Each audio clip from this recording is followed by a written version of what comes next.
All right, everybody, welcome back to another episode of Dids in the Dugout. Joined here by Chad and Hitch, and we've got a variety of topics for y'all today. We're going to talk a little Peach Bowl coming up, Rebels with the big bowl game coming up on Saturday at 11 o'clock. Obviously, the big news surrounding the Ole Miss football program is the transfer portal haul, along with the high school recruiting class we've had, and looks like there still may be one more big get for the Rebels out there that just jumped in the portal about a week ago from Texas A&M with Evan Stewart. So we'll kind of hit on that, talk a little bit of basketball, and kind of start wrapping up a little bit of this incredible football season that we've all sat here and witnessed this year. It's been a lot of fun to follow, and quite frankly, kind of surprised I'm still sitting here into December, going into January, still talking about football. I've usually transitioned on to really baseball at this point. Now we've got a good basketball team to keep you interested too. So it's a lot of fun being Ole Miss fans. We're going to dive into all of that here in today's episode. Before we get started, though, as always, presented by Rhythm. It's a sports handicapping app that you can get on, build your own models. They have this thing now where you don't have to build your models. They can build you some AI-backed models for you where you don't even have to put in the work. You can just hit a button. They'll generate a model for you for any sport, NBA, NFL, college football, college basketball, all kinds of different things. And then with NBA and NFL, those models will also project player props. So you can go check out player props and bet on player props now based on those models. So that's really cool. I've been fiddling around with it a little bit. So if y'all want to go give it a try, y'all can give them a follow on Twitter. It's bet_rhythm, RITHMM. And they post about 3 or 4, sometimes 5 of their best bets every day on there. They've been red hot doing that. So y'all check that out and then download it, try it for free. You get a 14-day free trial when you sign up, and build your own model or let them do it for you and start making some money. So we appreciate them being with us. Hop in their Discord as well, because there's a lot of people in their Discord like sharing bets back and forth, and some of their best models. Probably more there than on Twitter, but definitely join that too. Yeah, absolutely. And I've also noticed in that Discord they'll also show what the sliding scale on their different models. People that are having success, what kind of emphasis they're putting on different stats and stuff like that. So yeah, that's a good point, Anthony. Hop on it and check out their Discord too. Yeah. So all right, guys, let's get started. Rebels with a big game coming up this Saturday. We got the Peach Bowl against Penn State. You know, I think we all fall on the same mindset here as far as how big we think the game is. I think if we're not playing for national championships, I don't think any of us are really that interested in it. But you know, this can be used kind of as a springboard going into next year with everything we have coming back, on top of the transfer portal haul that we're going to talk about here in just a little bit. So maybe get some momentum going into this big 2024 season where it looks like Ole Miss is pushing all the chips to the middle of the table. Well, I am interested in the game from a standpoint of we're playing like a different opponent or a different type of opponent than we kind of played throughout the year. That's always fun when it comes to bowl games, that chance to do that. But like you said, outside of what we're playing for, I don't know that it's all that exciting. I saw an interesting comparison on Twitter. People have started comparing bowl games to spring games with another school, right? That's kind of what it feels like, right? I mean, Jamboree. It's a glorified scrimmage just because, you know, there's people opting out, you know, especially getting ready for the pros or they're in the transfer portal.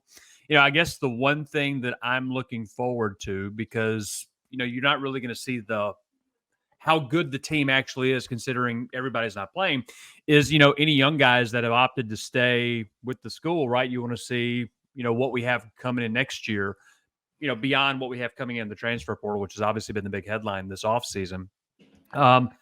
Show me what these young guys can do. Show me what I can get excited about there. You know, that's really all I care about with this game. Obviously, I want to win, but it doesn't really say anything about the team if you lose this game, just because, I mean, it's hard to get up for these things when, you know, half the team's not playing because they're not on the team anymore or they're getting ready for their next career. Yeah, and that is one thing that Ole Miss doesn't have a whole lot of actually going into this bowl game like other teams are dealing with right now. I think Florida State's up to 20 players that have opted out of their bowl game against Georgia so far. Ole Miss only has one. Cedric Johnson, he's obviously got a career in the NFL waiting on him. He's preparing for it. I'll get y'all's guys' takes on it, but I again think we all agree on this. I have no issue whatsoever with Cedric Johnson opting out of this game, preparing for the NFL. He's given Ole Miss everything and more throughout his career. He's played on bad teams, and now he's played on good teams, and he was instrumental on this defense kind of turned around this year. He was a big part of it. Yep. So I'm happy for just Cedric Johnson. Don't blame him one bit for opting out, and hope he gets drafted and has a good NFL career. But I don't blame him a bit for not playing in this Peach Bowl. No. Next year's a different story, right? Like if we're in a 12-team playoff, Yeah.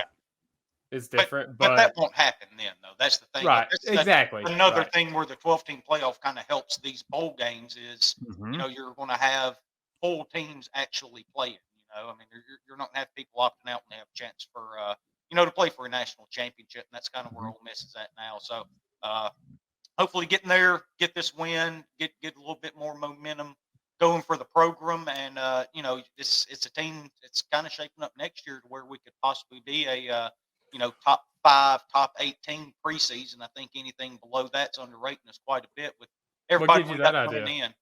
Do what? What gives you that idea? What gives me the idea that we'll be top 5 to 8?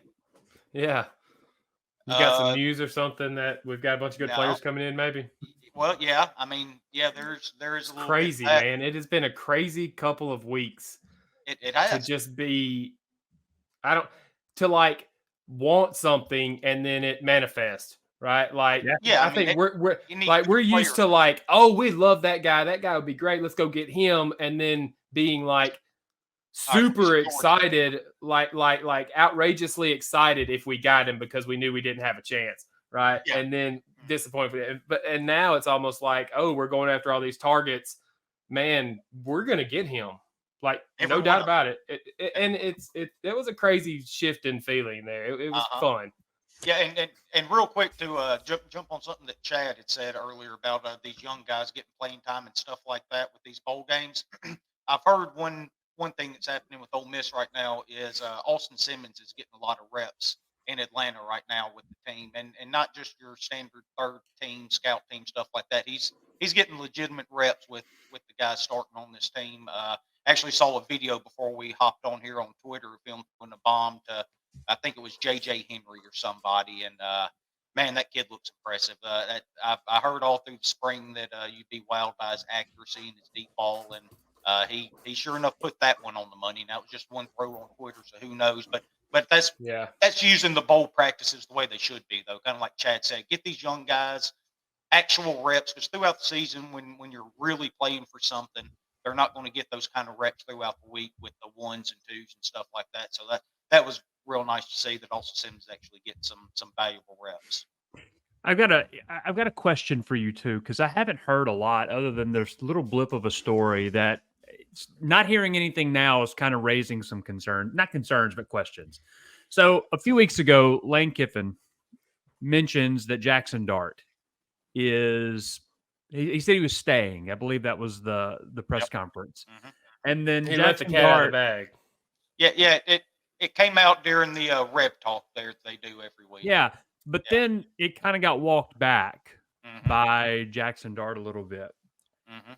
Do we think that there's a chance that he doesn't come back next year? I mean, always a chance, right? I mean, sure. But I mean, we haven't heard a thing from Walker Howard. We haven't heard anything about Walker Howard. No, right? And no, I hadn't heard a word about Walker Howard. Only thing we've heard about Jackson Dart, if I'm not mistaken, Walker Jones did announce a couple of weeks ago that he did sign a new deal with the Pro Collective. Now, obviously, that's not binding. He could still leave, go to the NFL draft, or hell, he can enter the transfer portal. With the way things are going now, it's not a one-time transfer next year. Right. And as far as that goes, Walker Howard's the same way. That was one thing that was kind of locking Walker Howard to Ole Miss, was the fact that you could only transfer once. But now that's out the window for next year. They can hop in, they can be immediately eligible. But back to your question, Chad, there's a chance he doesn't come back. Now, I think it's a very small chance. I fully expect him, with everything that I'm hearing, that he is going to be the Ole Miss quarterback next year. Yeah, okay. I just thought it was interesting that I thought question that has too. not been solidified, right, with an answer from especially the Jackson Dart camp. Yeah, well, I think what's going on with Jackson is he wanted to make the announcement himself. I think That's fair. with Kiffin kind of jumping the gun at that rep talk and saying that he would be back next year and he would be the quarterback, kind of took it out of Jackson's hands. So he walked it back himself. He wants to make his own announcement. When you listen to everything Jackson says in any press conferences, he always talks about finishing this season with this team, get through this season, then sitting Mhm. down with his family and talking. And same thing you hear over and over and over again. So I would expect after the Peach Bowl, probably not long after, I would expect an official announcement from Jackson Dart about being back in the 2024 season. Isn't it surprising that more of our, because I'm looking at the roster right here on my other monitor, we have 7 quarterbacks on the roster. Now, obviously, Spencer Sanders can't transfer. He's done. Yeah. And obviously, we've been talking about, but it's just curious to me that more quarterbacks from the roster, since those are usually the first to go because they're the highest demand. Mhm. Yeah. Well, It's one just thing interesting. one thing Ole Miss is doing, I think, is paying these quarterbacks to come in and fight for that next starter, right? Nothing's getting handed to anybody after Jackson leaves. Nobody on our current roster is going to beat out Jackson Dart. He'll be a third-year returning starter, which you don't get a whole lot in the SEC. That's a really big win for Ole Miss if they do get him back. A lot of experience in this league. But with the Grove Collective, it's probably a good time to bring them up too, because it's one of the more well-run, if not the best well-run. Not saying we have the most money, but from a who runs it, has run standpoint, maybe the best in the entire country. It's definitely up there. I mean, we're able to give these guys enough money to sit here and learn under Lane Kiffin and Charlie Weiss Jr. Lane's one of the best offensive minds in all of the game. So, and then they know when Jackson does finally move on that there's going to be one heck of a competition. I can't wait. I mean, I'm excited about 2024, ready to see it play out and all that. But when you get to the spring of 25, that Walker Howard, Austin Simmons battle for the starting quarterback job in 2025, that's going to be unbelievable. It feels like the Grove Collective has put us on the map too, from the, hey, if you're looking to transfer, Ole Miss is a good place to come because you're going to get paid. They know what they're doing from an NIL perspective. I think it was at my mom and daddy's this week at Christmas. We were just talking, me and daddy. I don't know, maybe my sister's husband, a couple of people were talking, and the Grove Collective and how much money Ole Miss has, that came up, and I made a statement that, like, I don't even know if it's true. I don't even have a basis for it, but it felt right to say. So y'all tell me if y'all think it's true. It's like Ole Miss has always had as much money as everybody else. It's either we wouldn't give it because we were afraid of getting caught, or we kept getting caught, right? And now that we can legally do it, we're like, hey guys, we've been here all along. Here's our money. Come get it. Organized. Exactly. Yeah. It's cool to, like, compete with the big boys the right way. Yeah, I don't think it was ever in fear of getting caught either. It's just the fact that we weren't one of those blue bloods that the NCAA couldn't touch, right? We could go out there and we could outspend Alabama and those guys if that's what we had to do in the old system, but we weren't allowed the same grace period or whatever you want to call it that the bigger college football programs had around the country when it comes to doing things that way. And that's when NIL come up. Keith Carter and Walter Jones, all these guys, they were at the forefront of it. They worked on it 2-3 years ahead of time to try to get organized because they knew what was coming. And they knew the best way to do it because they knew that the fan base and the support behind them did have a bunch of money. We didn't mind giving the money as long as you were putting a product on the field that was working. Right. And, you kind of see that across all sports right now, not just football. Look at basketball right now, the disaster that was these last couple of years, last year in particular. And, we move on from Kermit Davis. Do what? The women's team.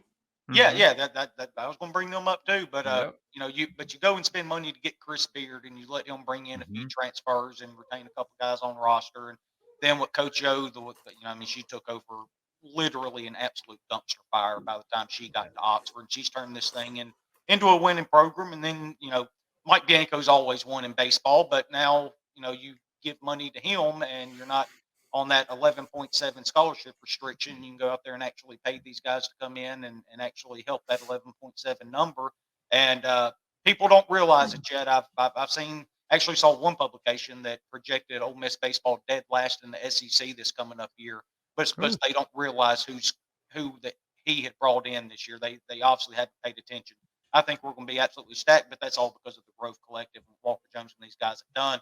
And to Kiffin and them's credit, they were ahead of it probably more than any football program out there besides maybe Missouri. We're kind of on the same level as them as far as how we're attacking it. And they're going out there and they see these high-level players. And, yeah, you may not be here 2 or 3 years, but, if you're an elite athlete and you're a stud, I'll pay you for 1 year to come play. And that's what they're doing. And, you've completely raised the floor of both of those programs through the transfer portal and NIL. So my next question. Oh, go ahead. I'm changing the subject slightly, so go ahead. Yeah, I was just going to say, I mean, I think NIL, when it's all said and done, is going to be the best thing that's happened for, what were previously the mid-tier programs in the SEC, because we can go that mercenary route and get those hired guns that were disgruntled on other teams, and they can come and play for us for a year, right? Because we're never, and unless history changes, we're not going to consistently root high school athletes like Alabama, like Georgia, Texas A&M. The numbers just aren't there, especially when you talk about the home base, which is the state.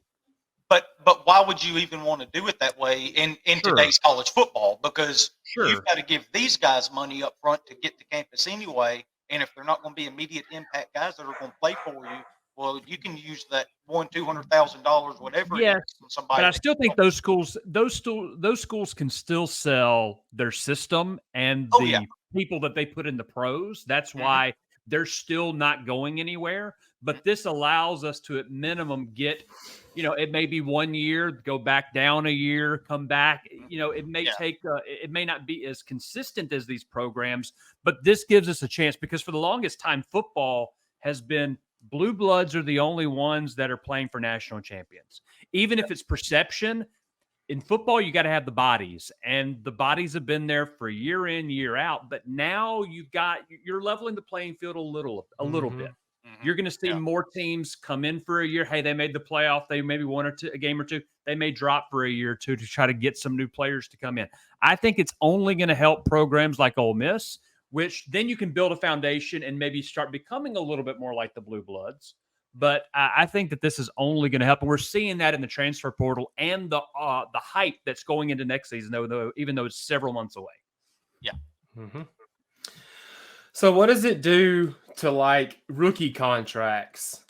So what if I'm making, I don't know, $3 million here in college, and I get drafted in the first round? Am I going to be making more on my rookie contract than I was making in my NIL deal in college? Yes. On average. Yeah. Yes. Okay. So the signing bonus. You absolutely will. Yeah. I mean, the amount of people that are going to make that kind of money in college is so extremely low. Right. That's definitely an outlier. Somebody would make $3 million in college with NIL. But even to your point with the rookie scale deal and all that in NFL, they have to know that that's where they're going to get picked, because you got to declare before you can come back anyway. So it's not like you can get drafted and then kind of figure it out from there, right? Like you got to declare or come back. So, but yeah, it's definitely changing the landscape of college football. And with this 12-team playoff, I think you're only going to see more parity across the country, because now you've got teams that say, okay, if we can just be one of the 12 teams, like you said, Chad, it doesn't have to be every single year. If you do it, 2 out of 4 or 5 years, 3 out of 5 years, something like that, then people are going to give money, and there's going to be more money to go around to get these players to kind of spread these rosters out a little bit. And that's one thing that's happening right now in Oxford. We all obviously had that on Christmas Eve, sitting around, what was that, Sunday afternoon, I guess it was, when the Walter Nolan news broke. And we all expected it, but you wanted that announcement, right? We've been expecting it for a while. But, you pair him, you get Walter Nolan and Princely, number 1 edge rusher, and then the kid from Tennessee is the number 2 edge rusher, and you get Chris Paul, the linebacker, number 1 linebacker, and then Juice Wells is the number 1 or was the number 1 receiver. Juice Wells. Now there's another one, Evan Stewart, who was a 5-star receiver coming out of high school, top 50 overall in the country. That now Ole Miss is getting named as one of the 4 finalists for him all of a sudden. And you look at a wide receiver room that, the way I was trying to explain it to my dad was I want him because nobody's going to get gassed, right? If you have Evan Stewart, Juice Wells, Trey Harris, Jordan Watkins, Aiden Williams, I mean, if you have all of those guys out there and you still have pre-scoring at tight end, then you're not counting on 2 or 3 guys the entire game. You can swap them in and out. Come the fourth quarter, those guys are going to be blown by those DBs, especially the way Lane wants to attack defenses too. He loves attacking them over the top, downfield whenever he gets a chance.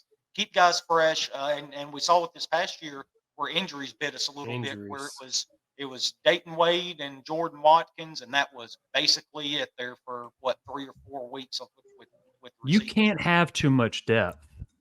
You can't. I know it's not the same thing as the Georgia game with the offense and defensive lines. Yeah, we're talking about receivers, but if somebody wants to come and they understand that there's going to be competition to get on the field, okay, come on. Whatever you want, man, let's go. Because it's only going to help the team to have those types of players. Because A, another team doesn't have them. Exactly. But B, we get to create a competition, and you're getting better reps during practice, and you're creating a better overall team. Yeah. And I think in the kind of offense that we run, we do run the ball a lot, and we're always tops in the SEC with rushing. But I think there are still touches for an endless number of receivers at the same time, because we do all the RPO stuff and different things like that. So if we have 7, 8, 9, 10, 12, I don't care how many receivers, that's not too many, because injuries, keeping them fresh, and there's going to be touches, for everybody. Hey, like Chad said, I think that's my favorite part about having a lot of receivers. It creates that competition. It's like, if you want to get on the field, be the best.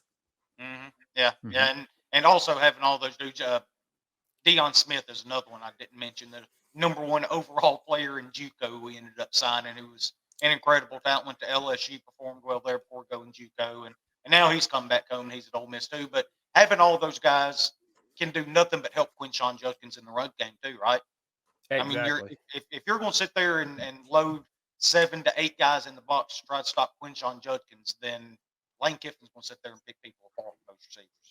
An interesting thing, we've been talking about the offense, but one thing that we haven't talked about, or I haven't seen talked about a lot, is with all these new players coming in on defense, how much is that going to help Suntarine Perkins? A lot. Right? Yeah, because we know the talent's there, how much pedigree he has, and now, I mean, he's still maybe the best player on defense. Yeah, when it's all said and done. You've got players now that are going to keep bodies off of him and just let him attack. That's where he really shines. Ball is snapped and go get the ball. Whoever's got it, let him make a play. And like I said, you got Walter Nolan, J.J. Geese, Jared Ivey, Princely, all those guys up front. Yeah. But then you bring in Chris Paul Jr., you sign Raymond Collins, number 1 linebacker in JUCO, to come in. Still got T.J. Dudley, who sat out all year. He's going to be eligible for the Peach Bowl, and we'll get our first look at him this Saturday. Transferred from Clemson, so really good player. That's another linebacker that's again going to heat up bodies along with that defensive front. So that's a really good point. It's really going to free up Suntarine Perkins to do what he does best, and that's just stand back there and run around and make plays. Well, and another auxiliary benefit from this upgrade in defense is how much it helps the offense, and how much it helps the coach's confidence in play calling, and how much, I guess maybe fortunately or unfortunately, depending on the situation, how much it helps Lane Kiffin's confidence in a 4th and 5 from our own 45, right? Do I trust my defense and things like that? So it's more than just having or getting the best players at the position on defense, right? It's actually helping the team overall, right?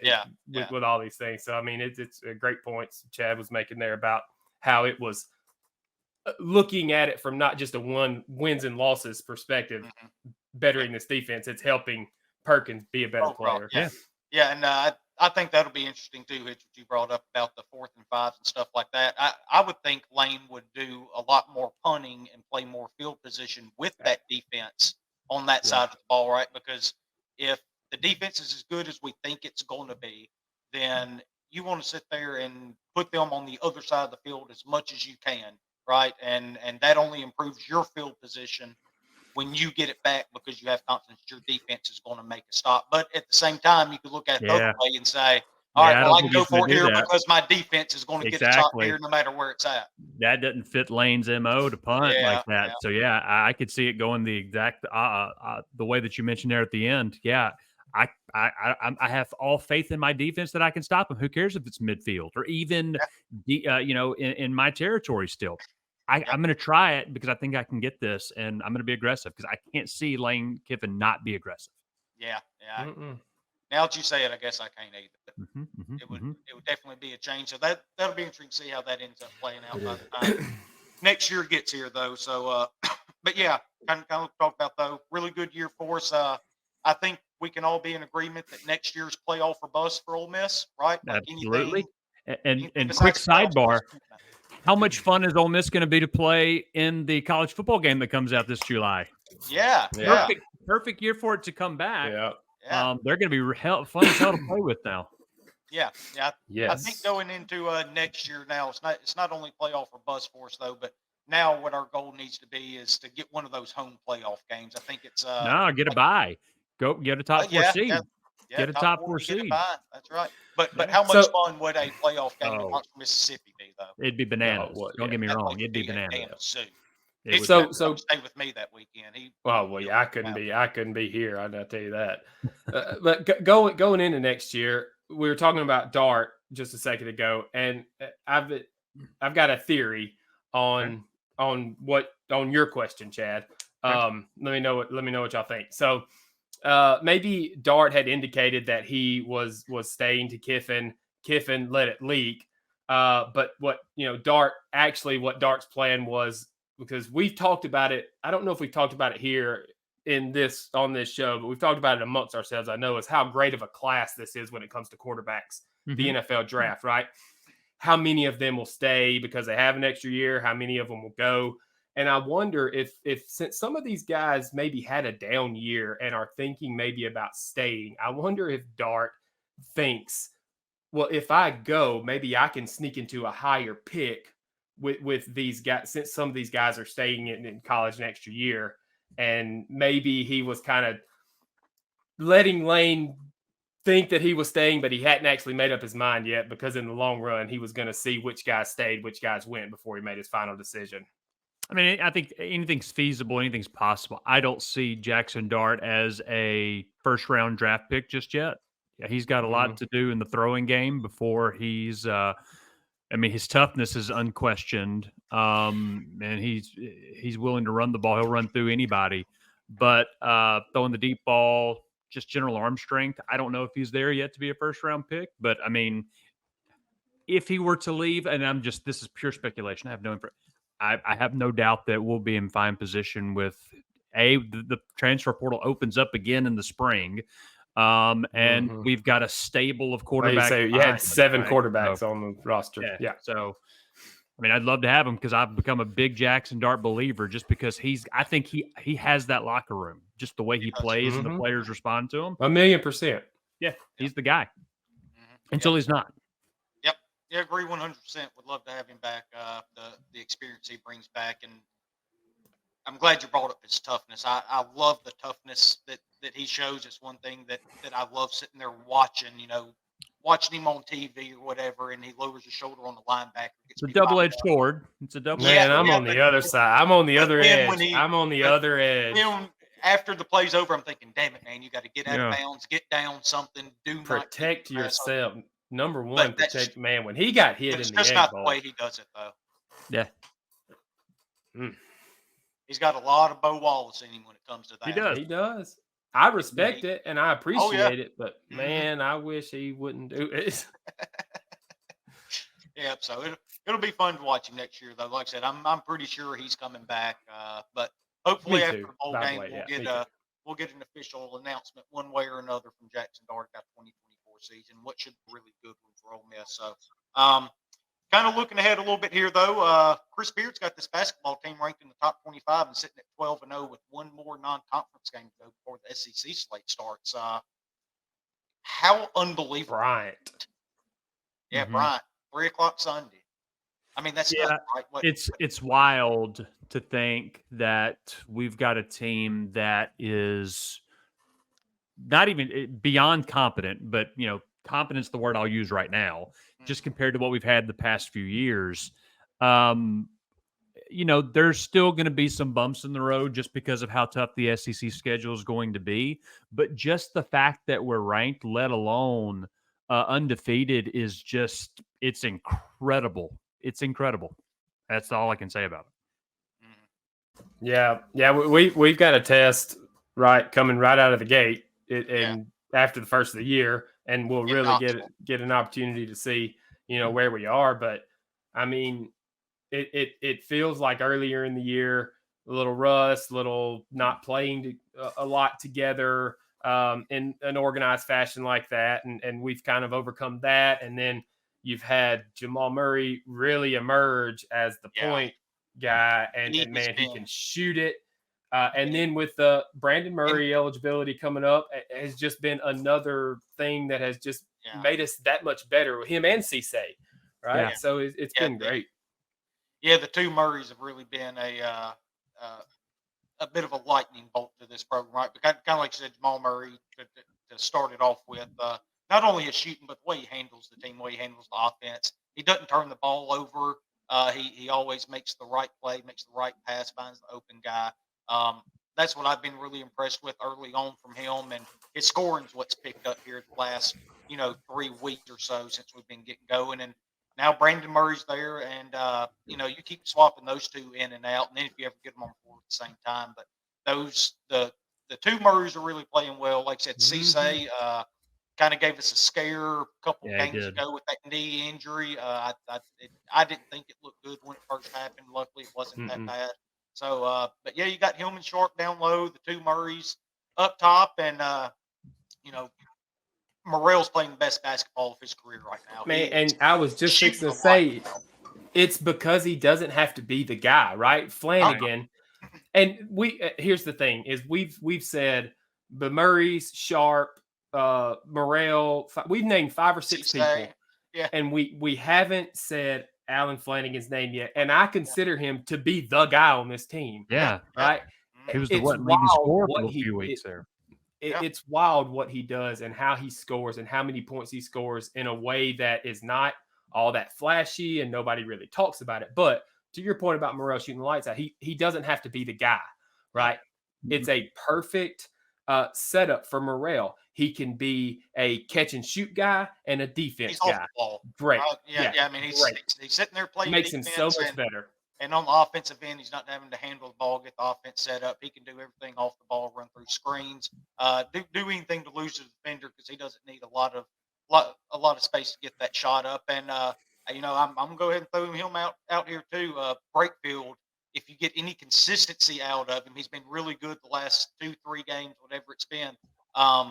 If you get that kind of consistency out of him where you can count on 10, 12, or 14 points from him, something like that, that's when this team, I think, goes from being pretty good to being pretty dangerous at that point and, really in the hunt for an NCAA tournament.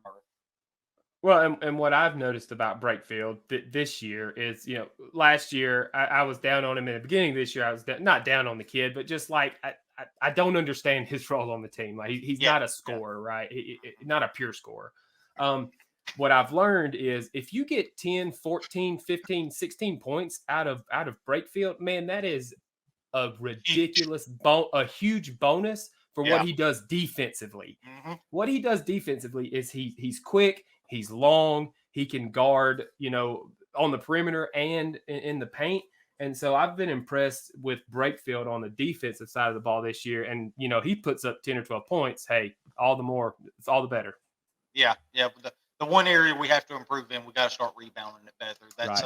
That's one area where we're about to start getting killed in SEC play if we don't tighten that up a little bit. But you got 2 7-footers down there. Flanagan's a good rebounding combo guard. Breakfield, same way. He's a pretty good rebounding 3-4 guy. So that's one area we can improve, and hopefully we'll see that leading into SEC play. But it's really fun that we have basketball to sit here and talk about and not have to feel like a month and a half of our lives with nothing leading up to baseball season. Yep. Right? Yeah. We haven't had that in a while. Yeah, and this transfer ruling that came in from Ohio that the NCAA just said, look, everybody's going to be eligible. I think that came at the perfect timing because now you're going to get at least a few games where everybody's playing together before SEC play begins at the beginning of the year. I'm pretty optimistic with SEC play. You know, I don't think anybody's really standing out like this is the team in the conference. Everybody is, you know, taking a loss or two. Nobody is really a standout team. So while I don't think we're going to win the conference, why can't it be us, right? That's the other way of looking at it is I can tell we're you as good one as thing. anybody else right now. Ain't none of them undefeated. No, exactly. Yeah, I don't. I mean, there's not a team that I've seen so far, right? Like the Alabama team from 2-3 years ago had all those guys on it, or even last year with the Brandon Miller kid. You know, there's not an LSU team from a couple of years ago that had that Cam kid on it. There's not. Tennessee a couple years ago was really that's where I was just going. Yeah, Tennessee, and there may be a team like that. I just haven't seen it. Which Tennessee's good this year. I mean, I think they're ranked 6th in the latest polls. I mean, they're a very athletic team. You know what you're going to get out of them every single time they play that Rick Barnes squad. But I think it's definitely. I'm with Chad. Like, why can't we, win it? Yeah. Yeah. No, it's definitely up in there. Ole Miss can kind of like you said, really make a statement that first conference game when we travel to Knoxville and play that Tennessee squad. One thing I am confident in, they're not going to go in there and be scared. Chris Beard's going to have these guys ready to play and go in there and compete. And and it helps that you've got a couple of guys like Morrell and Flanagan on the roster who's been in those games. I don't know about Jamal Murray. And Caldwell too. I mean, he played a lot last year, so he's used to those environments as well. Yeah. Yes, I mean, you're right. We've got a few guys that are should be comfortable playing in those arenas, and the younger guys are the guys that may have played at smaller schools that are coming in. Learn from those guys that have been there, take that confidence, and win some basketball games. Yeah, and Ole Miss, the Memphis win is looking a lot better right now. They're going to play FAU 2 times this year. That's going to be, assuming they can win one of those, that's only going to help their strength of schedule, which will obviously help Ole Miss's.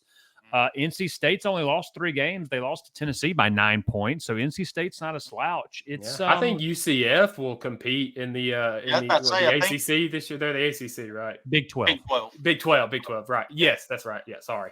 I think I think they're a middle of the pack Big 12 team. They were last year. Well, the thing with UCF is we beat them on the road. I think it's currently a quad 1 win already, but their net rating and everything's only going to go up just by playing the Oklahomas, Kansases, Texas, all those Houston. Houston, all those really, really good teams in the Big 12. So that's going to be a quad 1 win. That Memphis game should end up being a quad 1 win. I'd be surprised if Well, you say the same thing about NC State, right? I mean, they're going to be playing all those teams out there. Yeah.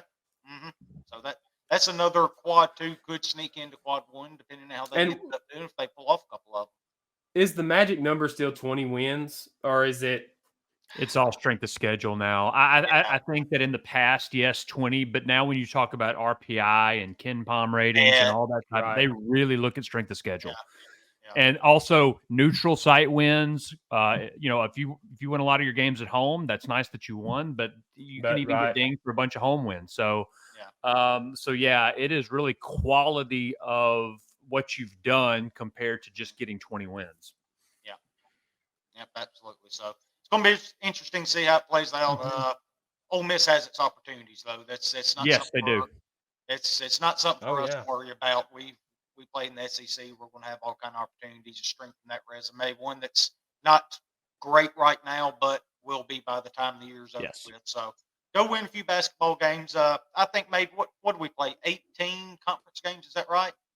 That sounds right. Yeah, I think it's 18. So you're talking about if we get to, I think 9-9 in this conference with what we've done non-con, that probably ends up getting you in. But a lot of factors in play, though, and a lot of time to talk about that kind of stuff. And you've got 3 winnable. The Tennessee game is going to be tough. You got 3 winnable games after that. You got Florida and Vanderbilt at home, and then you have to go to LSU. Yeah. No slouch, no slouch there, but those are probably 3 of the games that you should want to be counting on. Yeah. Then you got to go to Auburn, and we know that that's always going to be tough with Bruce Pearl there. But it's going to be. That's the one game we need to bring Kermit Davis back for because Bruce Pearl ain't paid him. Yeah, which is wild. Oh, yeah, that's the Flanagan homecoming. Oh yeah, that'll be fun, won't it? Yeah, that'll be a good one. So, all right, but yeah, that's basketball. Kind of starting to wind down a little bit with football coverage. Like I said, we'll be doing basketball, baseball starting up here before too long. I did want to mention as far as baseball goes, Swayze Crazies on Twitter, they're doing a scouting report guide they're selling with all members of the Ole Miss baseball team. You'll get an email, Major League Baseball style scouting report from every player on the team with current and future grades like they do MLB prospects. Oh, wow. They put all this together themselves. You can go to their Twitter account at Swayze Crazies. They have a tweet out about it. It only costs $10. I mean, it's super cheap. And the proceeds from it, obviously covering their production costs and stuff like that, but they're taking portions of it and putting it back into the baseball NIL at Ole Miss. So I thought that was really cool. I saw that, kind of reached out to them a little bit and was able to talk to them about what they're putting together there. I thought it was a cool idea. So I just wanted to mention it here. If y'all haven't heard about it, people listening, go to their Twitter account. He's got a link up where you can go back. They're only doing 250 of them. That's it. That's all they're producing. So $10, I think it's a really good price, and you'll get a lot of information out of it, especially with all the transfers we have with this current baseball team. There's a lot of guys in there that you may not know. So y'all go check that out. Get your scouting report guide. I think it's going to be packed full of really cool information. Kind of working on some stuff on this show for baseball coming up. I've talked to a couple more players. We're going to have a couple more player interviews coming up. I'll start working on those probably latter part of this week, going into next week, try to get those set up and just try to keep bringing you guys that kind of content with baseball. There's not a lot of people out there doing baseball player interviews, and I always find it real interesting talking to those guys. So I really enjoy it. And baseball players were always the craziest people. Yeah, and we'll actually have our first recurring guest. Hitch's boy Trayson Hughes is wanting to come back on here and there we go. Talk Exhibit A. Yeah. I love that kid, man. I love him. I know. He's awesome, man. So talked to him this past week. So we're going to get a time hammered out for him to come back on and talk. Going to have Andrew Fisher on at some point. Talk to him over the last week, the big transfer third baseman from Duke. So it'll be a lot of fun talking to him, seeing how he's adjusting to Oxford. And that's a really big get for Ole Miss. That kid absolutely crushes the ball. So he's going to be a lot of fun to watch. And so it'll be interesting to see what he says. But guys, I appreciate y'all doing this with me again this week. We will get back together, maybe next week sometime after the Peach Bowl. We'll kind of figure it out. We don't really have schedules. We just kind of send a text message and figure out when everybody's free, and then we hop on for a random show. So not very well organized over here, but that's the way we do it. We're always together. Yeah. My heart. Okay, well, that's weird. So, all right, Hitch, you go back to the garage, and Chad, we'll holler at you later, bud. See you guys. Bye, guys. See y'all. I got it, guys. Love you.